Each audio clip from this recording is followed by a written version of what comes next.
What's up? It's your boy Carcino here, and let's talk about it. Dennis Rodman, David Robinson.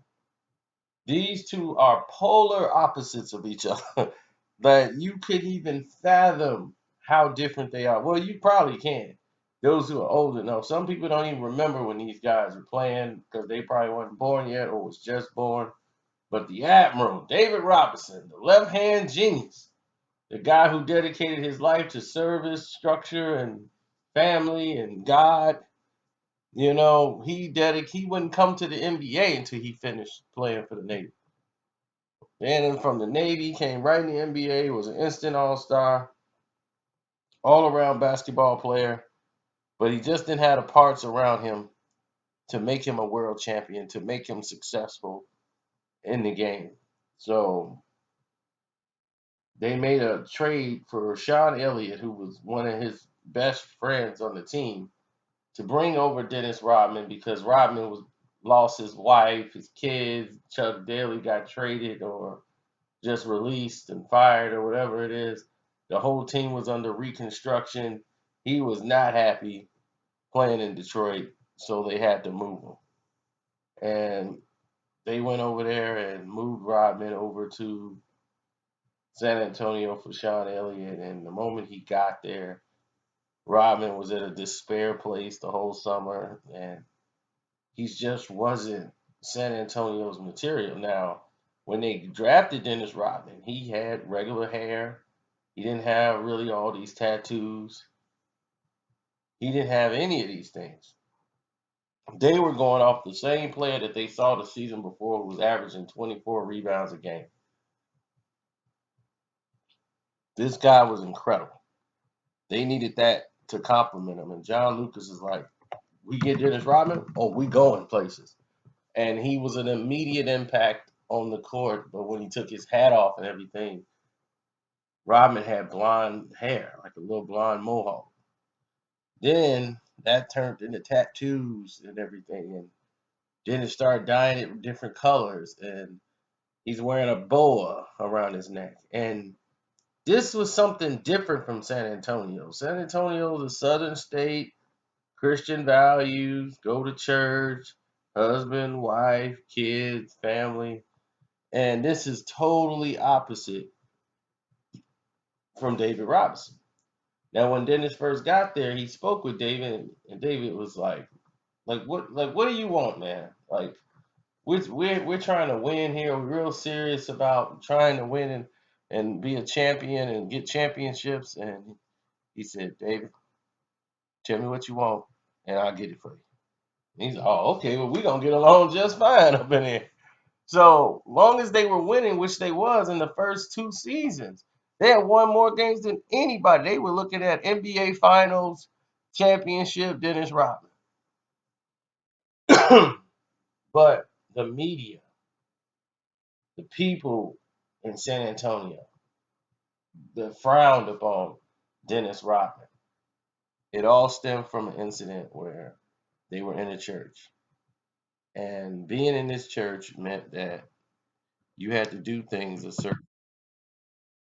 And when you didn't do it a certain way, the church will rebel against you. They were having some fundraiser for the church, and Dennis didn't show up.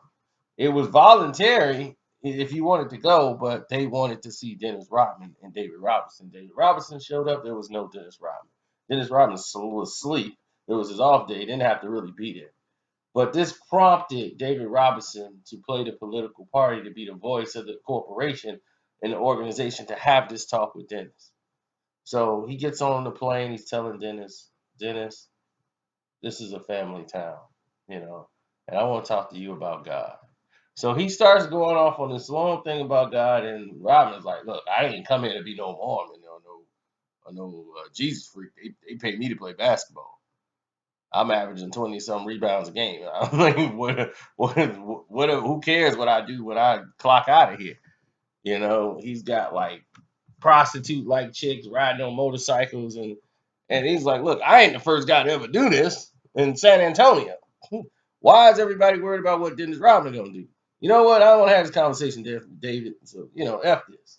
So when the attitude was that way, the whole media started to change and go against Dennis Rodman. Everything he was doing was a distraction.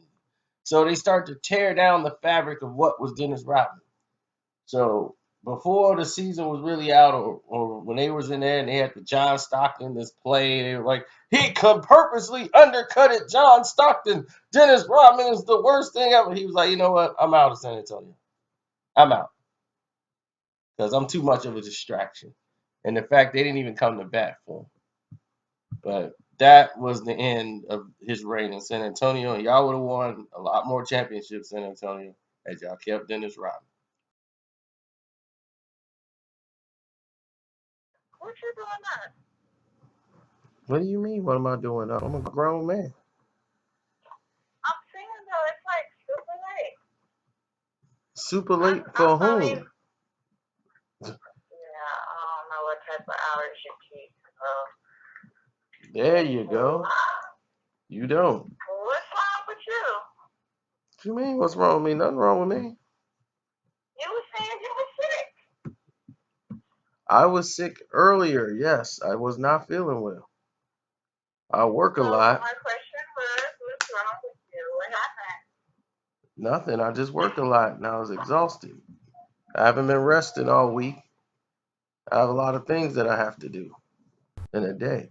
So I wasn't feeling well. But now that I'm up, I've returned your call, returned the call, so that we were supposed to have this conversation so that you can get your clarity out on the open floor. Yeah. Well, my kid is with me now, so I really can't. No, seriously, like, I can feel this in the back seat. I'm just gonna leave at my dad's house, and I was over here watching Tyler and Insecure and some more shit, so I'm just not leaving from out here. All right, But, well, call me huh? tomorrow. If I'm still here, call me tomorrow. Okay. All right.